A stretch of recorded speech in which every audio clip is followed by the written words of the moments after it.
नमस्कार, news our में आपका स्वागत है। मैं हूं आपके साथ रूबी और शाम के 4 बज गए हैं और वक्त हो गया है 4 बजे की 4 बड़ी खबर का।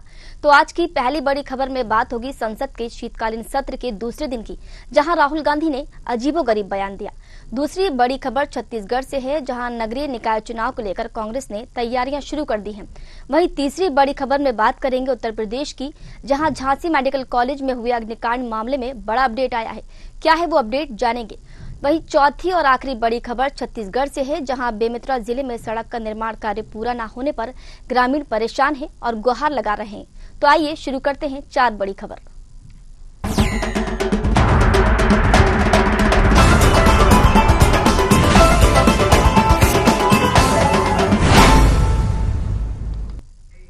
संसद के शीतकालीन सत्र का दूसरा दिन है आज। लोकसभा में सुबह 11 बजे कार्यवाही शुरू होते ही विपक्ष ने अडानी मुद्दे पर हंगामा किया। 12 बजे दोपहर कार्यवाही शुरू हुई तो फिर हंगामा हुआ। विपक्ष ने यूपी के संभल में हिंसा का मुद्दा भी उठाया, जिसके बाद लोकसभा और राज्यसभा दोनों को 28 नवंबर तक के लिए स्थगित कर दिया गया है। राहुल गांधी ने संसद के बाहर कहा कि अडानी पर अमेरिका में 2000 करोड़ की रिश्वत देने का आरोप है, उन्हें जेल में होना चाहिए। सरकार उन्हें बचाने का काम कर रही है। दरअसल 21 नवंबर को यूनाइटेड स्टेट्स अटॉर्नी ऑफिस की ओर से कहा गया था कि अडानी ने भारत में सोलर एनर्जी से जुड़ा कॉन्ट्रैक्ट हासिल करने के लिए भारतीय अधिकारियों को $265 मिलियन यानी करीब 22,000 करोड़ रुपए की रिश्वत दी थी या देने की योजना बना रहे थे। अडानी पर रिश्वत देने का आरोप तो अमेरिका में लगा।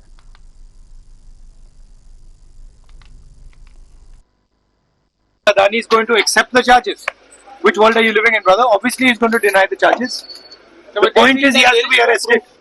The point is he has to be arrested, as we have said. Hundreds of people are being arrested on tiny charges. The gentleman has been indicted in the United States for thousands of crores. He should be in jail. And the government, please let me speak. And the government is protecting him. तो देखिए, आज संसद का शीतकालीन सत्र का आज दूसरा दिन था, जहां पर विपक्ष ने सरकार को घेरने की पूरी कोशिश की। संसद के बाहर राहुल गांधी ने एक अजीबोगरीब बयान दिया। उन्होंने कहा कि अमेरिका में अडानी पर रिश्वत लेने का आरोप लगाया था, लेकिन यहां पर सरकार जो है वो अडानी को बचाने की कोशिश कर रही है, उन्हें जेल में डाल देना चाहिए।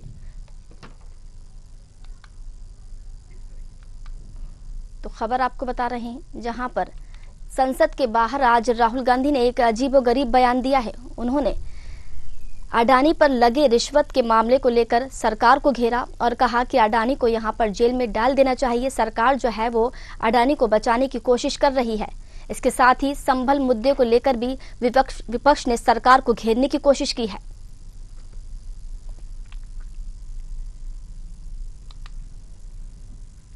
देखिए, खबर आपको बता रहे हैं दिल्ली से, जहां पर आज संसद का दूसरा दिन था। सभी विपक्ष मिलकर सरकार को उन्होंने घेरने की कोशिश की और कहा कि सरकार जो है वो अडानी को बचाने की कोशिश कर रही है। इसके साथ ही कई और मुद्दों पर भी सरकार को घेरने की कोशिश की। बता दें कि लोकसभा में सुबह 11 बजे कार्यवाही शुरू होते ही विपक्ष ने अडानी मुद्दे पर हंगामा किया। 12 बजे दोपहर कार्यवाही शुरू हुई तो फिर दोबारा हंगामा हुआ। विपक्ष ने यूपी के संभल में हिंसा का मुद्दा उठाया, जिसके बाद लोकसभा और राज्यसभा दोनों को 28 नवंबर तक के लिए स्थगित कर दिया गया है। राहुल गांधी ने संसद के बाहर एक अजीबोगरीब बयान दिया और कहा कि अडानी पर अमेरिका में 2000 करोड़ की रिश्वत देने का आरोप है, उन्हें जेल में होना चाहिए। सरकार उन्हें बचाने का काम कर रही है।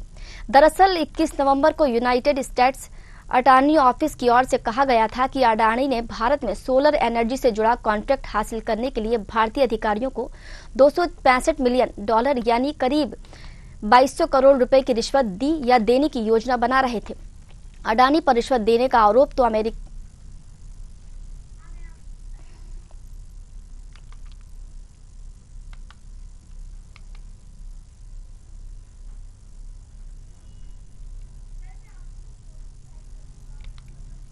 तो खबर आपको बता रहे हैं, जहां पर आज संसद के शीतकालीन सत्र का आज दूसरा दिन था और विपक्ष ने कई मुद्दों को लेकर सरकार को घेरा। इसके साथ ही संभल हिंसा का मुद्दा भी उठाया।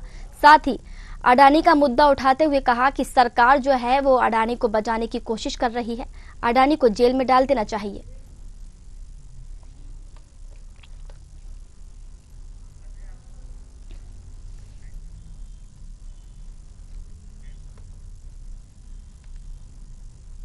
चलिए, इस खबर पर ज्यादा चर्चा के लिए, जानकारी के लिए हमारे साथ राजनीतिक विश्लेषक नितिन श्रीवास्तव जुड़ चुके हैं। नितिन जी, बहुत बहुत स्वागत है आपका। नितिन जी, अडानी पर रिश्वत देने का आरोप तो अमेरिका में लगा है, तो यहाँ भारत में उन्हें जेल में क्यों डाला जाए? राहुल गांधी ऐसा बयान कैसे दे सकते हैं? देखिए, अडानी के मुद्दे पर कोई पहली बार नहीं है कि संसद के भीतर हंगामा हुआ हो। संसद से लेकर के सड़क तक अडानी को लेकर के खींचतान लगातार बनी हुई है और विपक्ष ये काम करता आया है कि अडानी जो है वो प्रधानमंत्री नरेंद्र मोदी के आदमी है और उनके ही संरक्षण में उनका जो व्यापार है देश विदेश में फल फूल रहा है। इसी मुद्दे को लेकर के एक बार फिर आज जो है हंगामा बरपा है। आज लगातार जो है संसद का दूसरा दिन था और उसी दरमियान हंगामा बरता है। पहली बार जब हंगामा की कार्रवाई शुरू हुई तो फिर 1 घंटे के लिए सदन को स्थगित करना पड़ा, लेकिन जब दोबारा सदन की कार्रवाई शुरू हुई उसके बाद फिर जो लोकसभा के स्पीकर हैं उन्होंने 28 नवंबर तक के लिए संसद को स्थगित कर दिया। और जिस तरह से राहुल गांधी लगातार अडानी के मुद्दे को लेकर के सरकारी घेराबंदी कर रहे हैं, उससे निश्चित रूप से जो आगामी सत्र है वो हंगामेदार रहने के भी पूरे आसार हैं। अडानी के ऊपर आरोप यह है कि उन्होंने 2000 करोड़ की रिश्वत जो है वो अमेरिका में अपने जो एक सोलर प्लांट है उसको लेकर के देने की पेशकश की थी और इसी मुद्दे को लेकर के लगातार जब से अमेरिका का ये बयान आया है उसके बाद से ही विपक्ष सरकार पर और अडानी पर हमलावर है। अब सबसे बड़ी बात यह है कि अडानी मुद्दे को लेकर के सरकार ने साफ तौर पर कहा है कि चूंकि उन पर आरोप जो है वो अमेरिका में लगे हैं, लिहाजा भारत से उसका कोई निर्णय लेना नहीं है, क्योंकि वो भी किसी संवैधानिक पद पर नहीं है। वो सिर्फ और सिर्फ एक व्यापारी है और बड़े बिजनेसमैन के रूप में वो भारत के प्रतिनिधित्व करते हैं। इस मुद्दे पर भारत के भीतर उनको सजा देने का कोई प्रावधान नहीं है।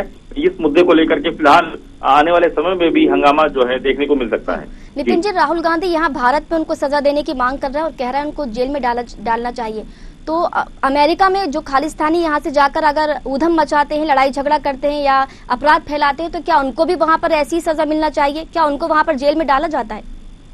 बिल्कुल, देखिए, लाख टके का सवाल है कि आखिरकार जो भारत का नागरिक हो और कहीं अगर विदेश में अगर किसी भी तरह का आपराधिक या सामाजिक या किसी भी गतिविधियों में इन्वॉल्व रहता है तो उसको किस तरह की सजा दी जानी चाहिए। ये चूंकि अंतर्राष्ट्रीय मुद्दा है और इसलिए लगातार राहुल गांधी इस मुद्दे को लेकर के अपनी राजनीति चमकाते दिख रहे हैं। फिर लीडर ऑफ अपोजिशन बनने के बाद से लगातार वो हमलावर हैं, सरकार पर, नरेंद्र मोदी पर हमलावर हैं, भारतीय जनता पार्टी पर हमलावर हैं और अब अडानी का मुद्दा मिल चुका है। तो ये जाहिर सी बात है, ये सोचनीय विषय है कि आखिरकार किसी व्यक्ति के बारे में अगर किसी देश पर आरोप लगते हैं तो निश्चित रूप से वो देश का प्रतिनिधित्व करता नहीं है। ऐसे मुद्दों को लेकर के राहुल गांधी और तमाम विपक्षी दलों को बचना चाहिए। लेकिन फिलहाल अडानी का मुद्दा काफी गंभीर मुद्दा है और इसके पहले भी अडानी मुद्दे के जरिए कांग्रेस और राहुल गांधी राजनीति करती आई है। इसके पहले आपने देखा होगा कि ये भी बात सामने आई थी कि तमाम जो अडानी के जो सहयोगी के रूप में तमाम कांग्रेस शासित जो नेता हैं वो सहयोग लेते दिखाई दिए, डोनेशन लेते दिखाई दिए, उनके ऊपर आरोप लगे। अब फिलहाल राहुल गांधी स्वयं ये बात कह रहे हैं कि उन पर अमेरिका में आरोप लग चुका है, लिहाजा उनको भारत में जेल में डाला जाना चाहिए। ये काफी हास्यास्पद भी है क्योंकि जब उनका जो कृत्य है वो अमेरिका में हुआ है, ना कि भारत में। और अभी किसी भी तरह का, इस चीज आपको और बताऊं, अभी किसी भी तरह का यहाँ पर अडानी के ऊपर जो आरोप है वो साबित नहीं हुआ है, ना ही अमेरिका में ना ही भारत में। तो ऐसी स्थिति में राहुल गांधी की जो राजनीति करने की जो मंशा है वो साफ जाहिर है कि वो अडानी के बहाने प्रधानमंत्री नरेंद्र मोदी को घेरना चाहते हैं। बिल्कुल नितिन जी, और राहुल गांधी के आरोप से तो ऐसा लग रहा है जैसे किसी समझौते पर हस्ताक्षर हुए हैं अमेरिका और भारत को लेकर, कि अगर वहां पर कुछ अपराध होते हैं तो यहाँ पर जेल में डाला जाए और यहाँ पर कुछ अपराध होते हैं तो वहां जेल में डाला जाए। ऐसा लगता है जैसे कुछ समझौते पर हस्ताक्षर हुए हैं। फिलहाल आपका बहुत बहुत शुक्रिया हमसे जुड़ने के लिए और जानकारी साझा करने के लिए।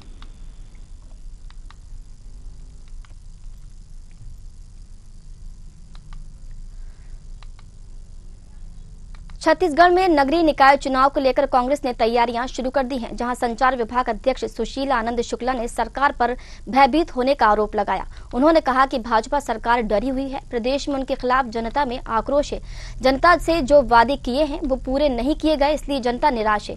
वहीं धान खरीदी पर चर्चा करते हुए उन्होंने कहा कि सरकार दिखावे के लिए धान खरीदी कर रही है, प्रदेश की हर गली में नशीली दवाएं बेची जा रही हैं। अपराध पर उन्होंने कहा कि दुष्कर्म और हत्या के मामले लगातार बढ़ रहे हैं और गृह विभाग उदासीन बना हुआ है।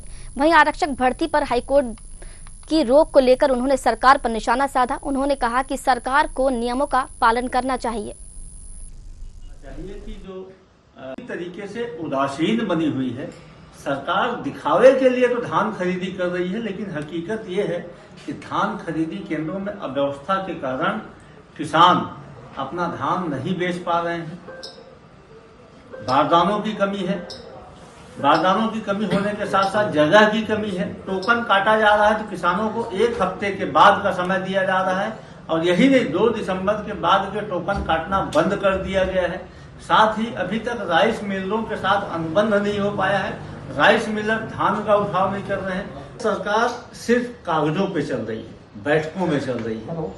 जमीनी हकीकत देखिए आपकी, आज हर गली कूचे चौराहे में नशीली दवाइयां बिक रही हैं। नशीले पदार्थों के कारण, सूखे नशे के कारण, ढाबों में, गली मोहल्लों में बिक रही अवैध शराब के कारण प्रदेश में अपराध का ग्राफ लगातार बढ़ रहा है। देखिए, चलिए इस खबर पर ज्यादा जानकारी लेंगे। हमारे साथ संवाददाता जिज्ञासा चंद्रा जुड़ चुकी हैं। जिज्ञासा, छत्तीसगढ़ में नगरीय निकाय चुनाव को लेकर कांग्रेस ने तैयारी शुरू कर दी है। सबसे पहले तो आप ये बताइए, तैयारियां कैसी चल रही हैं, किस तरह की प्रक्रिया वहां पर होगी? देखिए, नगरीय निकाय चुनाव के लिए चाहे भारतीय जनता पार्टी है या कांग्रेस पार्टी, दोनों के बीच जो है तैयारियों का दौर शुरू हो चुका है। कांग्रेस जो है, कांग्रेस में दीपक बैठ लगातार अलग अलग बूथों और बैठक भी लेते हुए नजर आ रहे हैं।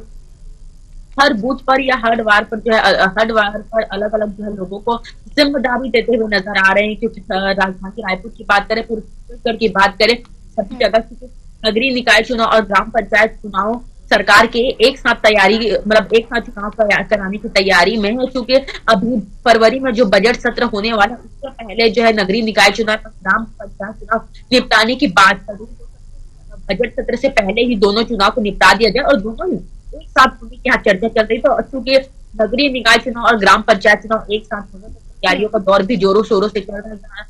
लगातार बैठकों का दौर चल रहा है, अलग अलग लोगों को अलग अलग बूथों में, वार्डों में और गाँवों में जो अलग अलग तरह की जिम्मेदारी दी जा रही है, ताकि आने वाले समय से पहले जो है सभी तरह की तैयारियां हो सके और ज्यादा से ज्यादा जो है सीट पाकर जो है लोग अपनी सरकार बना सके। लेकिन जिज्ञासा, यहाँ विभाग अध्यक्ष ने सरकार पर आरोप भी लगाए कि सरकार डरी हुई है, क्योंकि पहले जो कार्य थे वो सरकार ने पूरे नहीं किए। वादे तो कर दिए हैं लेकिन कार्य अभी तक पूरे नहीं किए, जिसके बाद अब सरकार वहां पर डरी हुई है।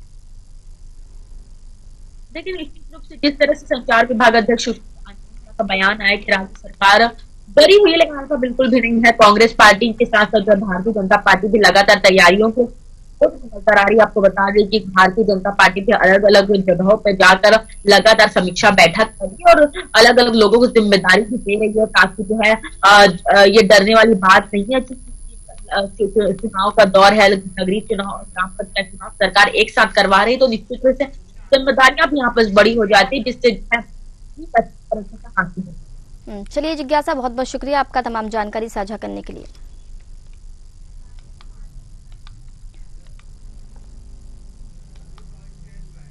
झांसी के महारानी लक्ष्मीबाई मेडिकल कॉलेज का वो मंजर तो आपको याद होगा, जब 15 नवंबर को हुए अग्निकांड में कैसे 10 बच्चे जिंदा जल गए थे और अब तक 26 नवंबर तक कुल 18 बच्चे दम तोड़ चुके हैं। इस हादसे में मेडिकल कॉलेज के प्रधानाचार्य को हटा दिया गया है, साथ ही 3 अन्य जिम्मेदारों को सस्पेंड कर दिया गया है। डिप्टी सीएम ब्रजेश पाठक के निर्देश पर गठित 4 सदस्यीय कमेटी की जांच रिपोर्ट के आधार पर बुधवार दोपहर यह फैसला लिया गया। जांच रिपोर्ट के आधार पर कॉलेज के प्रधानाचार्य डॉक्टर नरेंद्र सिंह सेंगर को पद से हटा दिया गया है। साथ ही मुख्य चिकित्सा अधीक्षक डॉक्टर सचिन माहौर को आरोप पत्र दिया गया है। वहीं कॉलेज के अपर अभियंता विद्युत संजीव कुमार, एनआईसीयू वार्ड की नर्सिंग सिस्टर इंचार्ज संध्या राय और मेडिकल कॉलेज की प्रमुख अधीक्षक डॉक्टर सुनीता राठौर को भी सस्पेंड कर दिया गया है।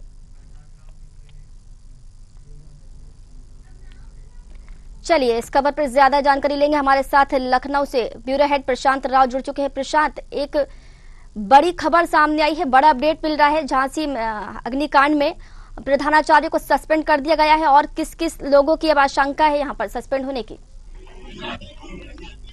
बिल्कुल, आपको बता दूं कि जिस तरीके से ये जो कांड हुआ था उसमें 10 बच्चों की जान चली गई, तो 26 तारीख तक इसमें जो है 18 बच्चों की जान जा चुकी है। इलाज के दौरान 3 बच्चों की मौत हुई थी। बड़ा ही जघन्य ये मामला था, जिसको लेकर डिप्टी सीएम ब्रजेश पाठक ने एक कमेटी गठित थी। उसके आधार पर डॉक्टर नरेंद्र सेंगर जो है इसके प्राचार्य थे, उनको जो है हटा दिया गया है और इसके साथ ही अन्य 3 लोगों पर और कार्रवाई की गई है। निश्चित तौर से देखिए, मामला जो हुआ है महारानी लक्ष्मीबाई हॉस्पिटल में, ये सबसे ज्यादा दुखद था और उस दुखद घटना में जिस तरीके से प्रथम दृष्टया ये बताया गया था कि शॉर्ट सर्किट से यहाँ पर आग लगी है, उससे जो है वहां बच्चे जल गए हैं और बच्चों के जलने के बाद 10 लोगों की तत्काल लोगों पर मौत हो गई थी, जबकि 3 बच्चे जो है इलाज के दौरान उनकी मौत हुई है। इसका संज्ञान लिया गया है। आज इसकी रिपोर्ट आ गई है। रिपोर्ट के बाद डिप्टी सीएम ब्रजेश पाठक ने फैसला लिया है, जिसमें डॉक्टर नरेंद्र सिंह सेंगर को प्रधानाचार्य पद से हटा दिया गया है। वहीं इस जांच में जो मुख्य चिकित्सा अधीक्षक सचिन मोहरे हैं उन पर आरोप पत्र दाखिल किया गया है। और साथ ही साथ कॉलेज के अपर अभियंता विद्युत संजीव कुमार, NSU वार्ड की जो नर्सिंग असिस्टेंट संध्या राय और कॉलेज की प्रमुख अधीक्षक डॉक्टर सुनीता राठौर को सस्पेंड कर दिया गया है। ये आज कार्रवाई हुई है, ये सबसे बड़ी कार्रवाई है। और उसके बाद अन्य लोगों पर जांच के तलवारें जो लटकेंगे, इसमें कमिश्नरी जांच के आदेश दिए गए हैं। मेडिकल कॉलेज के बाल रोग विभागाध्यक्ष डॉक्टर ओम शंकर चौरसिया, सर्जरी विभाग के सह आचार्य डॉक्टर कुलदीप सेंगर और विद्युत प्रभारी अधिकारी की भूमिका में जांच के लिए कमिश्नर झांसी को जिम्मा दिया गया है। और इनकी जो भी संदिग्धता या फिर जो भी लापरवाही सामने आएगी, इन पर भी कार्रवाई होगी। निश्चित तौर से वो जो किलकारियां थी 15 नवंबर तक दिन में और रात को, ये सभी जो है किलकारियां शांत हो गई। आग की लपटों में जिस तरीके से ये किलकारियां झुलसी हैं, झुलसने के बाद इनकी मौत हुई है, बड़ा ही दुखद मामला था। इस मामले का संज्ञान उत्तर प्रदेश के मुख्यमंत्री योगी आदित्यनाथ ने भी लिया, भारत के प्रधानमंत्री नरेंद्र मोदी ने लिया। सभी जो पार्टी के नेता हैं उन्होंने इसे बड़ा दुखद ही बताया था। वहीं समाजवादी पार्टी ने और कांग्रेस ने उत्तर प्रदेश की योगी आदित्यनाथ की सरकार पर बड़े बड़े सवाल भी खड़े किए थे। डिप्टी सीएम ब्रजेश पाठक स्वास्थ्य मंत्री हैं, उन्होंने इसमें जांच सदस्यीय टीम गठित की और उसके आधार पर इन लोगों को भी सस्पेंड किया गया है। और जो लोग इसमें अन्य हैं उन पर भी कार्रवाई अग्रिम आदेश तक जो है कमिश्नर को सौंपी गई है। और कमिश्नर इसकी रिपोर्ट जो है जल्द ही डिप्टी सीएम ब्रजेश पाठक को सौंपेंगे। इसके बाद जो यहाँ पर संदिग्ध लोग हैं, जिसमें बाल रोग विभागाध्यक्ष डॉक्टर ओम शंकर चौरसिया, सर्जरी के सहआचार्य डॉक्टर कुलदीप चंदेल और विद्युत प्रभारी अधिकारी की भूमिका संदिग्ध है, इन पर भी जांच बैठी है। और इनकी लापरवाही या फिर या सीधी जिम्मेदारी तय होती तो निश्चित तौर पर बड़ी कार्रवाई होगी, ये लोग भी सस्पेंड होंगे। बच्चों के जो माँ बाप हैं उन्होंने यहाँ प्रशासन पर बड़े आरोप लगाए थे कि यहाँ पर कोई व्यवस्था नहीं थी। इसके पहले भी इस NSU वार्ड में जिस तरीके की उच्च अधिकारियों के माध्यम से यह भी जानकारी प्राप्त हुई थी कि यहाँ पर जो बड़ी फैसिलिटी वाली यहाँ चीजें लगाई गई हैं, जो मशीनें बच्चों के लिए लगाई गई हैं, उसमें कुछ गड़बड़ियां हैं। और इस गड़बड़ियों के आधार पर आगे चल के ये जो बड़ा कांड हुआ, उसके बाद ही ये बड़ी कार्रवाई डिप्टी सीएम की तरफ से की गई है। हालांकि मुख्यमंत्री योगी आदित्यनाथ ने इस मामले का संज्ञान लिया है और जो अन्य लोगों के नाम आ रहे हैं उन पर भी कार्रवाई जल्द होगी। ठीक है प्रशांत, बहुत बहुत शुक्रिया आपका तमाम जानकारी के लिए।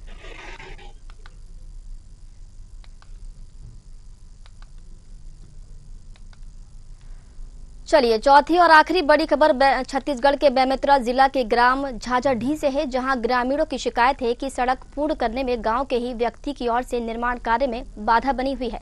सड़क निर्माण को रोका जा रहा है, जिसको लेकर संबंधित अधिकारियों से गुहार लगा चुके हैं, लेकिन अब तक उनकी समस्या का समाधान नहीं हुआ है, जिसके कारण कलेक्टर से मिलकर लिखित शिकायत की है कि सड़क मार्ग में बाधा होने से सड़क निर्माण का कार्य पूरा नहीं हो रहा है, जिससे ग्रामीणों को आवागमन में काफी समस्याएं हो रही हैं। सड़क निर्माण पूरा नहीं होने से ग्रामीणों के आवागमन की समस्याएं दूर हो जाएंगी। अब देखना होगा कि क्या ग्रामीणों को पक्की सड़क आवागमन के लिए मिल पाती है या यूं ही ग्रामीण अपनी मांगों को लेकर दर दर भटकते रहेंगे। हम लोगों को आवेदन दिए, उस समय यही किए थे, बहिष्कार किए थे रोड निर्माण के लिए।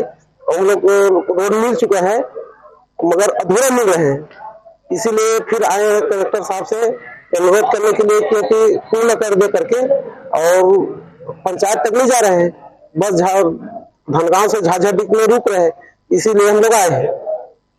और वो हम लोग चाहते हैं कि मतलब रामपुर तक चल जाए, पंचायत तक। हम लोग झाझाढी से आए हैं, ग्राम पंचायत रामपुर से।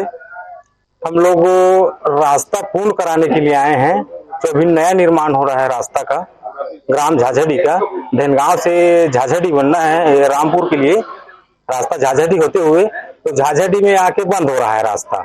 और मतलब पास तो पूरा रामपुर के लिए हुआ था, रामपुर सड़क मार्ग में जोड़ने के लिए, लेकिन वो रामपुर वाले जो गौटिया है वो कह रहा है कि मेरा निजी जमीन है और मैं इसमें रास्ता नहीं दूंगा। लेकिन उसमें 173 नंबर का जो जमीन है हम लोग देखे हैं तो शासकीय जमीन है और उसमें आसानी से रास्ता बनाया जा सकता है। शासन से हम लोग इसीलिए अनुरोध करने आए हैं यहाँ कलेक्टर साहब के पास कि अगर वो आदेश कर देते ना तो हम लोग को ग्रामवासी को आने जाने में सुविधा हो जाती। की गई है तो मैंने कार्यपालन अभियंता प्रधानमंत्री ग्राम सड़क योजना को वो पत्र मार्क किया है और उसमें जल्दी ही कार्रवाई करेंगे। चलिए इस खबर पर ज्यादा जानकारी लेंगे, हमारे साथ बेमेतरा से संवाददाता ममता ग्वालवंशी जुड़ चुकी हैं। ममता, सबसे बड़ा सवाल कि यहाँ पर ग्रामीण परेशान हो रहे हैं, आवागमन में उनको जाने आने में दिक्कतें हो रही है, परेशानी कहाँ आ रही है, निर्माण कार्य क्यों रोका गया है?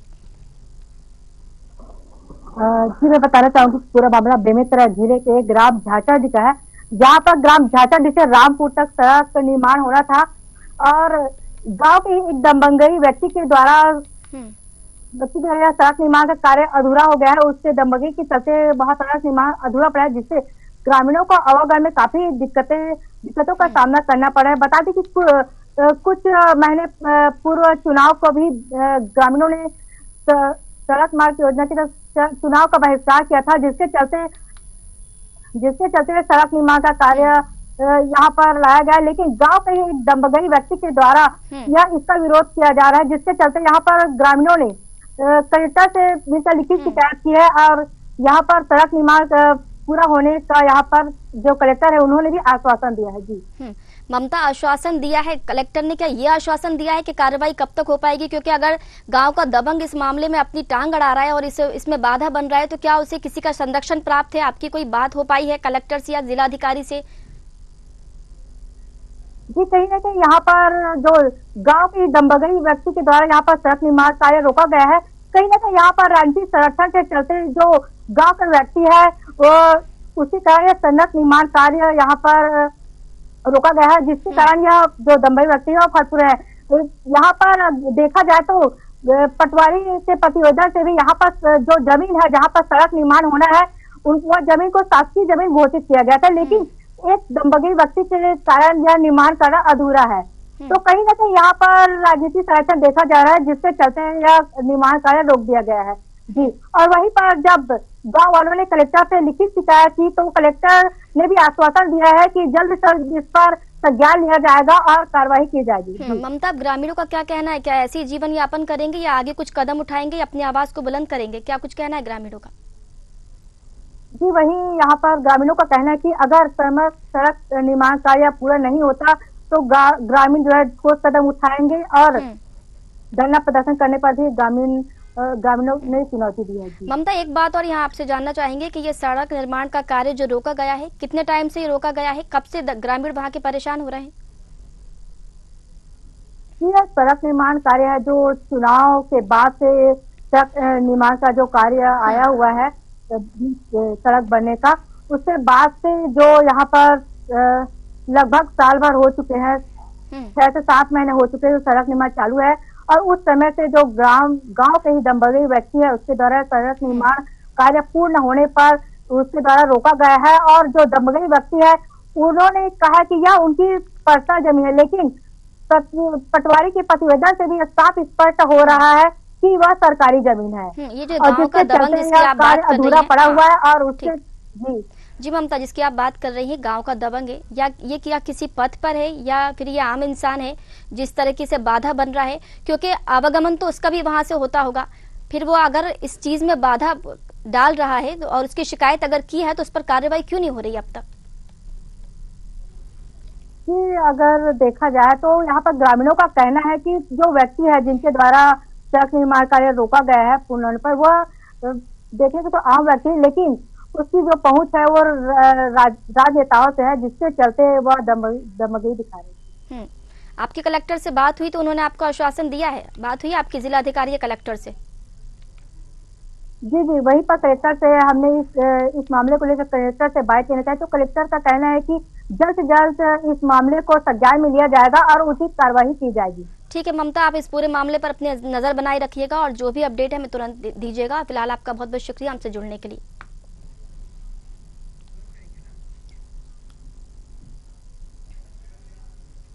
तो ये थी 4 बजे की 4 बड़ी खबर, जहां हमने आपको दिल्ली, उत्तर प्रदेश और छत्तीसगढ़ की खबर से रूबरू कराया। कल फिर हाजिर होंगे 4 बड़ी खबर के साथ। तब तक के लिए मुझे दीजिए इजाजत। नमस्कार।